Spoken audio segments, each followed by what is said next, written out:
Hi hello அனைவருக்கும் வணக்கம். நான் உங்கள் ராமச்சந்திரன். இது உங்கள் ராம்சன் அகாடமி. நண்பர்களே, நம்ம பாருங்க டெட் எக்ஸாமுக்கான சயின்ஸ் வீடியோஸ் நாங்கள் பார்த்துருக்கோம். 10th புக்கு போயிட்டு இருக்குங்க. 10th புக்கில் நம்ம பார்க்க போகிறது வந்து பார்த்தீங்கன்னா யூனிட் 17 தான் நம்ம வந்து பார்க்க போகிறோங்க. ஓகேங்களா? சரி, வாங்க நம்ம வீடியோக்குள்ளே வந்து போயிடலாம். ஸோ டெஸ்ட் போல் நீங்கள் வந்து அட்டன் பண்ணுங்கள். ஃபர்ஸ்ட் கொஸ்டின் பாருங்கள், எனக்கு கொடுக்கப்பட்டிருக்கு.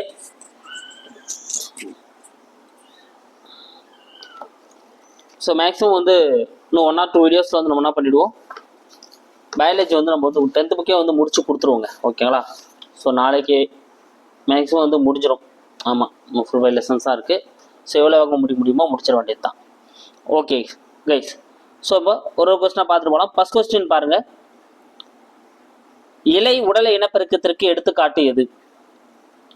ஸோ இலை உடலை இனப்பெருக்கம், அதாவது இலைகளோட விளிம்புகளிலிருந்து புதிய பாகங்கள் தோன்றி ஒரு இளம் தாவரம் வந்து உற்பத்தி ஆகும். அதான் இலை உடலை இனப்பெருக்கம் அப்படின்னு சொல்லுவாங்க. அதுக்கு எடுத்துக்காட்டு எது? சூப்பர். இதுக்கான ஆன்சர் எதுங்க? ரணகல்லி. ஏதாங்க இதுக்கான ஆன்சர். ஓகேங்களா? பிரையோஃபில்லம் அப்படின்னு அழைக்கப்படக்கூடிய ரணகல்லி தான் வந்து பார்த்தோன்னா இலை உடலை இனப்பெருக்கிறதுக்கு வந்து எடுத்துக்காட்டு. அடுத்து கூற்றை கவனி. ஸோ 3மே முக்கியமான பாயிண்ட்ஸுங்க. ஸோ எது எது எப்படி எப்படிலாம் வந்து இனப்பெருக்கம் அடையுது அப்படின்றத அங்கே கொடுக்கப்பட்டிருக்கு. அதை பார்த்துட்டு ஆன்சர் என்ன வரும்னு எடுங்க.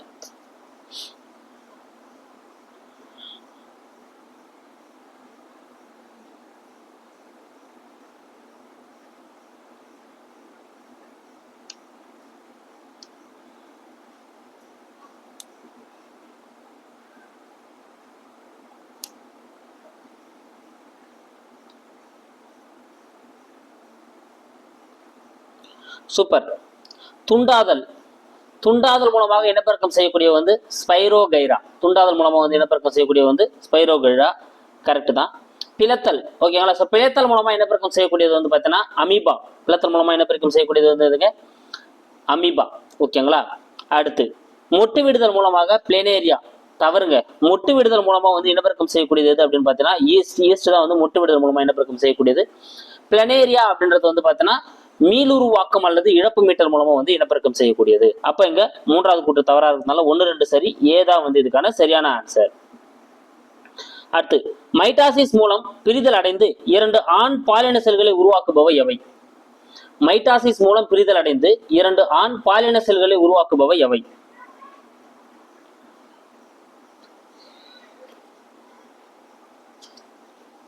சூப்பர். எதுங்க? உற்பத்தி செல்கள். ஓகேங்களா? ஸோ உற்பத்தி செல்கள் தான் என்ன பண்ணுமா, மைட்டாசிஸ் மூலமா பெருகி அடைந்து 2 ஆண் பாலின செல்களை வந்து உருவாக்கக்கூடியதா இருக்கும். அப்ப டி தான் இதுக்கான ஆன்சர், உற்பத்தி செல்கள். அடுத்து 4வது கேள்வி, சினை ஆற்றியம் என்பது எது? சினை ஆற்றியம். சினை ஆற்றியம் என்பது எது?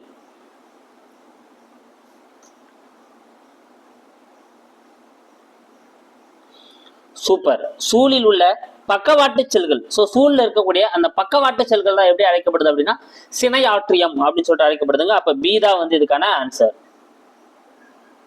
அடுத்த 5வது கேள்வி, தன்மகரந்த சேர்க்கையுடன் தொடர்பற்றது எது? தன்மகரந்த சேர்க்கையுடன் தொடர்பற்றது எது?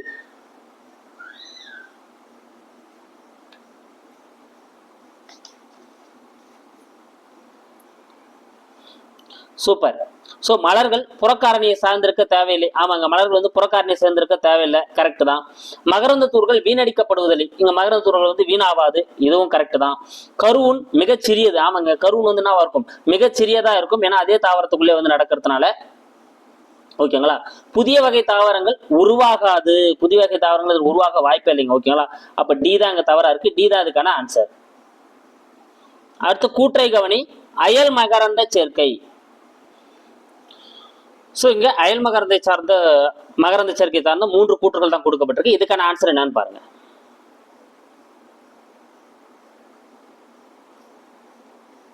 சூப்பர். அயல் மகரந்த சேர்க்கையை பொறுத்தவரையிலும் நன்கு முளைக்கக்கூடிய திறன் கொண்ட விதைகள் உருவாகும். கரெக்ட் தான். மகரந்த தூள் வந்து அதிகமான அளவு வீணாகும். ஏன்னா வேற ஒரு தாவரத்துல போய் இது சேரதுனால மகரந்த தூள்கள் வந்து இதுல அதிகமான அளவு வீணாகக்கூடியதா இருக்கும். கரெக்ட் தான்.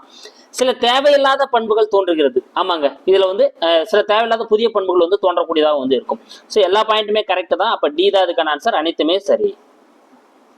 அடுத்து இது 4மே வெரி வெரி இம்பார்ட்டன்ட்ங்க. ஆல்ரெடி எக்ஸாம்ல இதுல இருந்து கொஸ்டின் வந்திருக்கு. Very very important point 4 பாயிண்ட்டுமே. ஓகேங்களா? இதில் கூற்றுகளை ஆராய்க. 4 கூற்றுகளையும் பொறுமையா பார்த்துட்டு ஆன்சர் எடுங்க பார்க்கலாம்.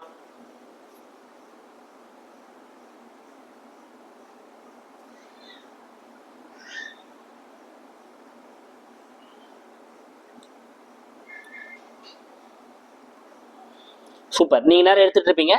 அனிமோஃபில்லி அப்படின்னா காற்று வழி மகரந்த சேர்க்கை. ஸோ ஒரு மகரந்த சேர்க்கை காற்று வழியா நடந்தா அது அனிமோஃபில்லி, கரெக்ட் தான். ஹென்டமோஃபில்லி, ஹென்டமோஃபில்லி அப்படின்னா வந்து பார்த்தீங்கன்னா பூச்சிகள் வழி மகரந்த சேர்க்கை. ஸோ பூச்சிகள் வழியா மகரந்த சேர்க்கை நடந்தா அதான் என்டமோஃபில்லி, கரெக்ட் தான். ஹைட்ரோஃபிலி, ஹைட்ரோஃபிலி அப்படின்னா நீர் வழி மகரந்த சேர்க்கை. நீர் வழி மகரந்த சேர்க்கை தான் வந்து ஹைட்ரோஃபிலி அப்படின்னு அழைக்கப்படும், கரெக்ட் தான். சூஃபிலி, சூஃபிலி அப்படின்னா வந்து பார்த்தீங்கன்னா விலங்குகள் வழி மகரந்த சேர்க்கை. ஆமாங்க, இதுவும் கரெக்ட் தான். அப்ப இங்க எல்லாமே கரெக்டா இருக்கிறதுனால அனைத்தும் சரி, டி தான் வந்து இதுக்கான ஆன்சர். அடுத்து என்டமோஃபிலி ஏறத்தாழ 80% எதில் நடைபெறுகிறது? ஸோ என்டமோஃபிலி அப்படின்றது வந்து பூச்சிகள் வழி மகரந்த சேர்க்கை தான்.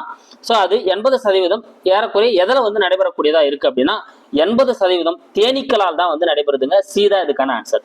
80% தேனீக்களால் நடைபெறக்கூடியதாக வந்து இருக்கிறது, தேனீ.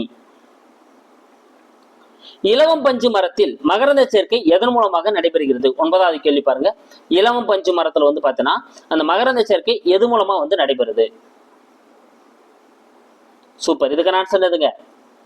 அணில், சி தாங்க இதுக்கான ஆன்சர். ஸோ இலவம் பஞ்சு மரத்துல அணில் மூலமா தான் வந்து மகரந்த சேர்க்கை வந்து நடைபெறக்கூடியதா வந்து இருக்கு. ஓகேங்களா? ஸோ தேன் சிட்டு மூலமா வந்து கல்வாழையில வந்து பார்த்தோன்னா தேன் சிட்டு மூலமா இனப்பெருக்கம் நடைபெறக்கூடியதா இருக்கு. கிளாடியோலி அப்படின்ற தாவரங்கள்லயே வந்து பார்த்தோன்னா மகரந்த சேர்க்கை தேன் சிட்டு தான் மூலமா தான் வந்து நடைபெறுது. ஆனா பஞ்சு மரத்தை பொறுத்தவரையிலும் அணில்கள் மூலமா நடைபெறக்கூடியதா இருக்கு. அடுத்து 10வது கேள்வி, கூற்றை கவனி. இது மூன்றுமே ரொம்ப முக்கியமான பாயிண்ட்டுங்க. ஓகேங்களா? ஸோ ஒரு கருவுறுதல் நடைபெற்றுச்சு. கருவுறுதல் நடைபெற்றதுக்கு அப்புறம் வந்து பார்த்தீங்கன்னா சூலானது விதையாக மாறுகிறது, சூல் உரையானது விதை உரையாக மாறுகிறது, சூல் பையானது கனியாக மாறுகிறது. ஓகேங்களா? ஆமாங்க, இங்க எல்லாமே சரிதான். இதுக்கான ஆன்சர் அனைத்தும் சரி. நீங்களா வேகமா எடுத்துட்டு இருப்பீங்க. டி தான் இதுக்கான ஆன்சர். அடுத்து டியூனிகா அல்புஜினியா என்பது டேஷ். டியூனிகா அல்புஜினியா, டியூனிகா அல்புஜினியானா என்ன?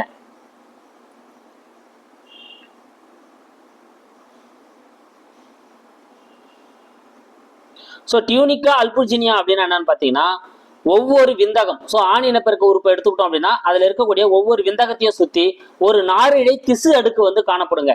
அந்த நாரிழை திசு அடுக்கு தான் எப்படி அழைக்கப்படுது அப்படின்னா டியூனிகா அல்புஜினியா அப்படின்னு அழைக்கப்படுது. இங்க ஆப்ஷன்ல இல்லாதனால இவற்றில் எதுவும் இல்லை எடுக்கிறோம். டி தான் இதுக்கான ஆன்சர்.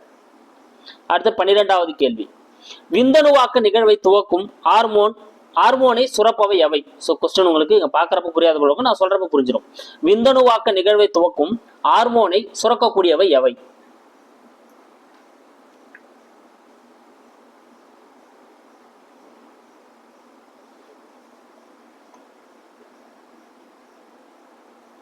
சூப்பர், விந்தணுவாக்க நிகழ்வை துவக்கக்கூடிய ஹார்மோன் வந்து டெஸ்டோஸ்டிரான். டெஸ்டோஸ்டிரான் தான் அந்த ஹார்மோன்.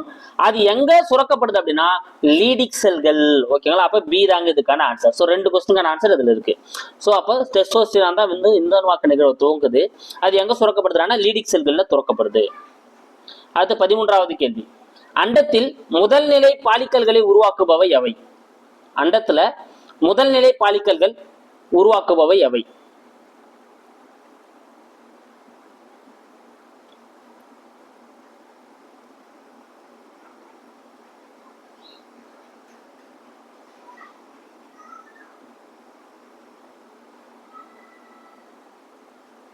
சூப்பர், இதுங்க கிரானுலோசா. ஓகேங்களா? ஸோ அந்த கிரானுலோசா செல்கள் தான் வந்து அண்டத்துல முதல்நிலை பாலிக்கல்களை வந்து என்ன பண்ணுதுங்க உருவாக்கக்கூடியதா இருக்கு. அப்ப சீதா இதுக்கான ஆன்சர் கிரானுலோசா செல்கள். கேமிட்டோஜெனிசிஸ் என்பது டேஷ். 14வது கேள்வி பாருங்க. கேமிட்டோஜெனிசிஸ் என்பது டேஷ். ஸோ கேமிட்டோஜெனிசிஸ் அப்படின்னா என்னன்னு பார்த்தீங்கன்னா அதாவது இனச்சல் உருவாக்கம் அப்படின்னு சொல்லுவாங்க. ஸோ இனச்சல்னு சொல்றப்போ ஆண்கள் உருவாக்கக்கூடிய விந்துவா இருக்கலாம், பெண்கள் உருவாக்கக்கூடிய அண்டம் அதாவது முட்டையா இருக்கலாம். இது ரெண்டுமே சேர்ந்தா இனச்சல் அப்படின்னு சொல்லுவாங்க.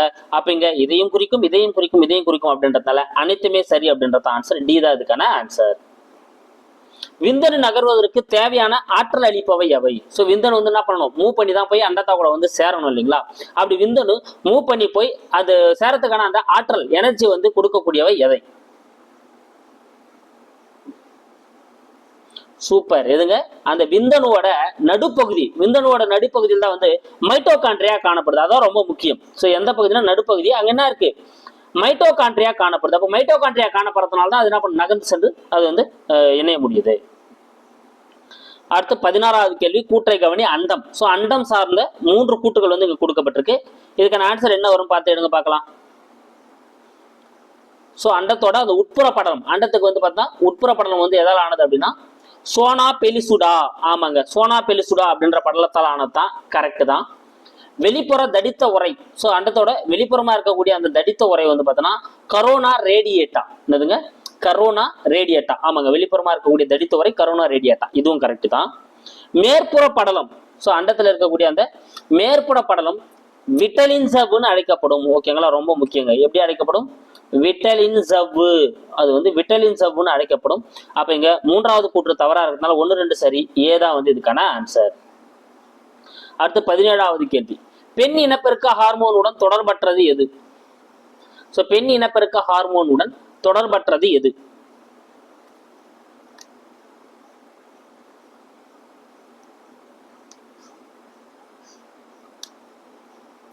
சூப்பர். எதுங்க? டெஸ்டோஸ்டிரான். ஏன்னா இது ஆண் இனப்பெருக்க ஹார்மோன். புரோஜெஸ்டிரான், ஈஸ்ட்ரோஜன் இது ரெண்டுமே பெண் இனப்பெருக்க ஹார்மோன். டெஸ்டோஸ்டிரான் வந்து ஆண் இனப்பெருக்க ஹார்மோன். அதனால ஏதான் வந்து இதுக்கான ஆன்சர். அடுத்து 18வது கேள்வி. மாதவிடாய் சுழற்சியில் எண்டோமெட்ரியம் சுவர் தடிமனானதால் நடைபெறும் நாள். ஸோ மாதவிடாயோட சுழற்சி நடக்கிறப்போ அதுல அந்த எண்டோமெட்ரியம் வந்து என்ன ஆகும்? தடிமன் ஆகும். அது எத்தனையாவது நாள்ல வந்து அந்த எண்டோமெட்ரியம் வந்து தடிமன் ஆகுது? சூப்பர். எத்தனாவது நாளுங்க? 14ஆம் நாள். சி தான் இதுக்கான ஆன்சர். அண்டம் விடுபடு நிலை அப்படின்னு சொல்லுவாங்க. ஸோ இங்கதான் வந்து 14ஆம் நாள் தான் வந்து பார்த்தோன்னா இது இருக்கும். இந்த இடத்துல வந்து லுட்டினேசிங் ஹார்மோன் வந்து பார்த்தோன்னா அவரோட உச்சநிலையை அடைஞ்சிருக்கும். தொடர்பற்றது எது? சோ 19வது கேள்வி பாருங்க. 4 கூற்றுகள் வந்து கொடுக்கப்பட்டிருக்கு. இதுல எது தவறா இருக்கு அப்படின்றத வந்து நீங்க பார்க்கணும்.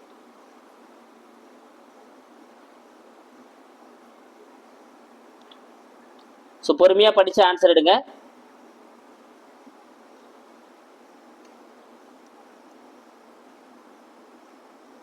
சூப்பர். மனிதனோட கருவுறுதல் வந்து பார்த்தீங்கன்னா ஆம்புல்லா பகுதியில வந்து நடைபெறுது. கரெக்ட் தான். கர்ப்ப காலத்தில் கருப்பையின் சுவரை தடிமனாகவும் மற்றும் பாலிக்கல்கள் முதிர்ச்சடைவதை தடுப்பவை. ஸோ கர்ப்ப காலத்துல அந்த கருப்பையோட சுவரை வந்து தடிமனாகவும் அதே நேரத்துல பாலிக்கல் வந்து முதிர்ச்சடைவதை தடுக்கக்கூடிய ஹார்மோன் வந்து ஈஸ்ட்ரோஜன் அப்படின்னு கொடுக்கப்பட்டிருக்கு. தவறுங்க. ஓகேங்களா? எந்த ஹார்மோன்? புரோஜெஸ்டிரான். இந்த வேலையை செய்யக்கூடிய ஹார்மோன் புரோஜெஸ்டிரான் வரணும். ஓகேங்களா? அப்போ இங்க 2வது கூற்று தவறா இருக்கிறதுனால பி தான் வந்து இங்க தவறா இருக்கு. மீதெல்லாம் கரெக்ட் தான். 6 முதல் 7 நாட்கள்ல கருமுட்டை வந்து பிளாஸ்டோஸ் அப்படின்ற ஒரு நிலையில வந்து பதியுது. மனிதனோட கர்ப்ப காலம் மொத்தம் 280 நாட்கள். இதுவும் கரெக்ட் தான். அப்போ பி தான் அங்க தவறா இருக்கு. அதுக்கான ஹார்மோன் புரோஜெஸ்டிரான் வரணும். கருப்பை சுருங்குவதை தூண்டி குழந்தை பிறப்பை எளிதாக்குபவை எவை? இந்த கொஸ்டின் ஆல்ரெடி எக்ஸாம்ல கேட்டிருக்காங்க. கருப்பை சுருங்குவதை தூண்டி குழந்தை பிறப்பை எளிதாக்கக்கூடிய ஹார்மோன் எது அப்படின்னு பார்த்தீங்கன்னா ஆக்சிடோசின். ஆக்சிடோசின் அப்படின்ற ஹார்மோன் தான் வந்து கருப்பை சுருங்குவதை தூண்டி குழந்தை பிறப்பை வந்து என்ன பண்ணுதுங்க? எளிதாக்குகிறது. கொலஸ்ட்ரம் என்பது யாது? கொலஸ்ட்ரம் என்பது யாது?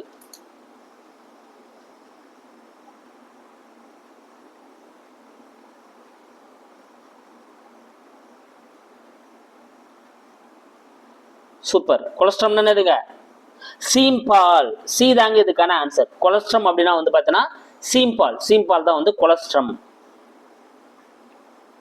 இந்தியாவின் தேசிய குடும்ப நல திட்டம் எப்போது உருவாக்கப்பட்டது? இந்தியாவில் தேசிய குடும்ப நல திட்டம் எப்போது உருவாக்கப்பட்டது?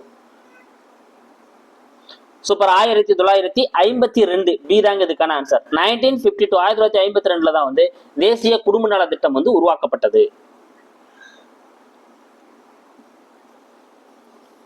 அடுத்து வாசக்டமி. வாசக்டமி என்பது டேஷ்.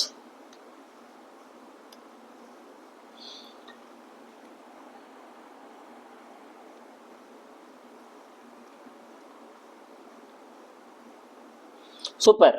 இது ஆண்களுக்கான ஒரு நிலையான கருத்தடை முறை. ஆண்களுக்கான ஒரு நிலையான கருத்தடை முறை தான் வந்து பார்த்தீங்கன்னா வாசக்டமி. டியூபக்டமி அப்படின்னா பெண்களுக்கான கருத்தடை முறை. அப்ப ஏதா வந்து இதுக்கான சரியான ஆன்சர். அடுத்து சிறுநீர் பை அழற்சி எதனால் ஏற்படுகிறது? சிறுநீர் பை அழற்சி எதனால் ஏற்படுகிறது?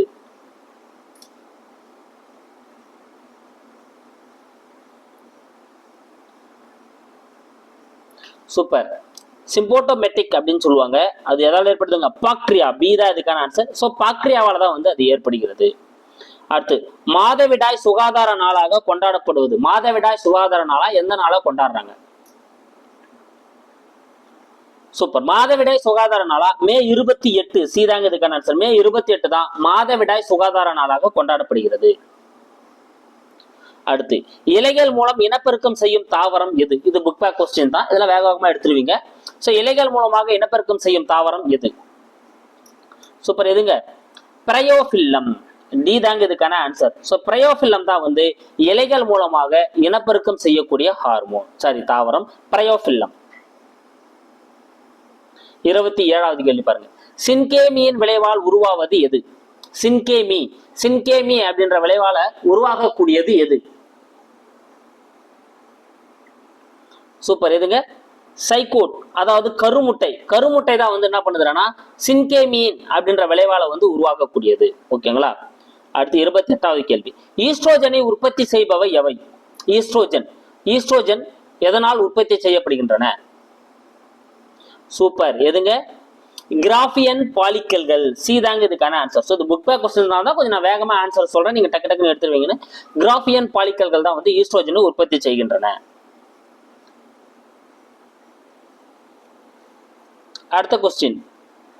பிளனேரியாவில், ஓகேங்களா? ஸோ அங்க டைப் பண்ண மிஸ்டேக், அந்த டைப்பிங் மிஸ்டேக். பிளனேரியாவில் நடைபெறும் பாலிலா இனப்பெருக்கம். இது ஆல்ரெடி நான் 2வது கொஸ்டின் நடத்துறப்ப உங்களுக்கு நான் சொல்லிட்டு இருப்பேன். ஸோ அது நம்ம என்ன சொல்லுவோம்? மீளுருவாக்கம் அல்லது இழப்பு மீட்டல் அப்படின்னு சொல்லுவோம். எதனாலும் ஆப்ஷன்ல வைக்கலாம். ஸோ பிளனேரியாவில் வந்து பார்த்தீங்கன்னா ஹைட்ரா மற்றும் பிளனேரியாவில் மீளுருவாக்கம் மற்றும் இழப்பு மீட்டல் மூலமாக தான் வந்து இனப்பெருக்கம் நடைபெறுது. அடுத்து, விந்து செல்லின் அக்ரோசோமில் காணப்படும் நொதியின் பெயர் யாது? விந்து செல்லின் அக்ரோசோமில் காணப்படக்கூடிய நொதியின் பெயர் யாது?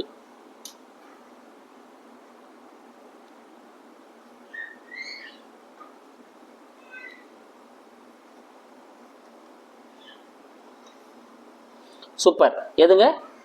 அயலுரானா டீனிஸ். என்னதுங்க? அயலுரானா டேஸ். இதுதாங்க அயலுரானா டீஸ் அப்படின்றத வந்து பார்த்தீங்கன்னா அந்த விந்து செல்லின் அக்ரோசோமில் காணப்படக்கூடிய ஒரு நொதியோட பெயர். ஸோ எபிடைமிஸ் அப்படின்றது உங்களுக்கு தெரியும். இது வந்து விந்து உற்பத்தி செய்யக்கூடிய ஒரு அடர்த்தியான ஒரு சுருண்ட தனித்த நாளம். ஸோ தனித்த நாளங்கள் தான் அந்த எபிடைமிஸ் அப்படின்னு சொல்லுவாங்க. செட்ரோலி செல்கள், இது ரொம்ப முக்கியம். விந்துக்கு தேவையான ஊட்டம் அளிக்கக்கூடிய செல்கள் வந்து இந்த செட்ரோலி செல்கள், அதையும் ஞாபகம் வச்சுக்கோங்க. ஸோ இது வந்து அதுல அக்ரோசோம்ல இருக்கக்கூடிய நொதியோட பெயர். ஓகேங்களா? ஸோ கைஸ், வெற்றிகரமா நம்ம இந்த பாடத்துல ஒரு 30 கொஸ்டின்ஸ் உங்களுக்கு வந்து கொடுத்துருக்காங்க. இன்னொரு 4-5 லெசன்ஸ் தான் இருக்கு. ஸோ நாளைக்கு அந்த லெசன்ஸ் உங்களுக்கு நான் முடிச்சு கொடுத்துருவேன். தமிழும் 10th புக்கு முடிச்சு கொடுத்துருவேன். அடுத்து சோசியல் மட்டும் இருக்கு, அதுவும் இந்த வீக்கோட முடிச்சிடுங்க. ஓகேங்களா? ஸோ நெக்ஸ்ட் வீக்ல இருந்து கண்டிப்பா நம்ம வந்து முடிக்கணும்னு நினைச்சேன், எதுவும் பிளான் பண்ண மாதிரி போகல. இருந்தாலும் நெக்ஸ்ட் வீக் 1 வீக்ல வந்து உங்களுக்கு எவ்வளவு நான் வந்து பண்ண முடியுமா பண்ணி கொடுத்துறேன். அதாவது ஒரு நாள் ஃபுல்லா ஒரு சப்ஜெக்ட் பார்க்கலாம் அப்படின்ற பிளான் இருக்கு.